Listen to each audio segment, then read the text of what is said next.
இப்போ மலையாளியாக இருக்கிற ஒரு நபர் இதில் இயக்குனர் குழுவில் வேலை செஞ்சுருக்கிறார். அதுக்கு அடுத்ததாக அம்பிகா பண்டிட் அப்படின்னு ஒரு வடநாட்டவர். இப்போ இந்த 4 பேர் வடநாட்டவராக தெரியுறாங்க. இப்போ இந்த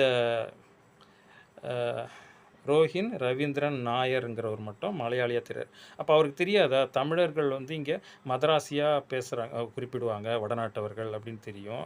அவர்களை வந்து இந்த மாதிரி இழிவாக பேசுகிறோமே அப்படின்னு அவனுக்கு தெரியணுமா தெரியக்கூடாதா? அதே போல் வடநாட்டவர்களுக்கும் இதில் வந்து மிகப்பெரிய காழ்ப்புணர்ச்சி இருக்குது. என்ன அப்படின்னா, நம்ம தமிழர்கள் எவ்வளவு தான் பண்பட்டவர்கள் அப்படின்னு தெரிஞ்சாலும் அது என்ன பொறாமையின் காரணமாகவோ அல்லது அவனுக்கு இதை பற்றின அறிவு புரிதலே தெரியலையா என்னன்னு தெரியல. தமிழர்களை ஒரு பண்பட்ட சமூகத்தை, ஒரு பல்லாயிரம் ஆண்டு பழமையான தொன்மையான ஒரு அறிவார்ந்த சமூகத்தை, அறம் நிறைந்த சமூகத்தை அவன் வந்து இன்னும் மதராசினே சொல்கிறான்.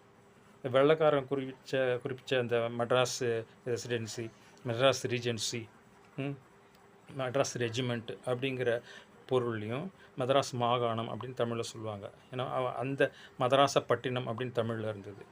அது சென்னையாக மாறி இன்றைக்கி அது ஒரு நகரம் மட்டுமே. ஆனால் தமிழர்கள், தமிழ்நாடு அப்படிங்கிறது இனத்தை குறிக்கிறது தமிழர்கள்.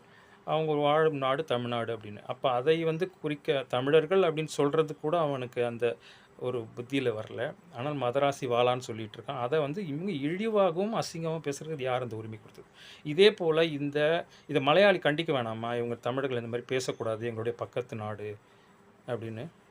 மலையாளிகளுக்கு பேசுகிற மொழிகளில் கூட தமிழ் தானே நிறைய கலந்துருக்கு, தமிழ் தானே இருக்குது அதிகமாக.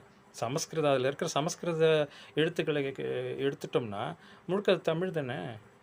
அப்போ எப்படி வந்து அவனுக்கு ஒரு நன்றி உணர்வு இல்லாமல் இதை மாதிரியானது காழ்ப்புணர்ச்சி அதில் கொட்ட முடியுது, அதுக்கு அனுமதிக்க முடியுது? இதே மலையாளியை வந்து இந்த மாதிரி இழிவாக பேசுவதற்கு வசனம் வைக்க முடியுமா, வைக்கலாமா? அப்படி வச்சா அதை ஏற்பார்களா?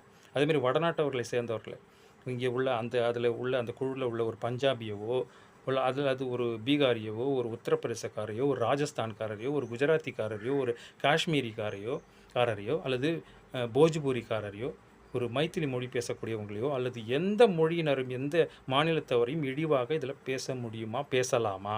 அது உரிமையா, கருத்துரிமையா? மிக பெரும் கொடுமை, இது மிக பெரும் குற்றம்.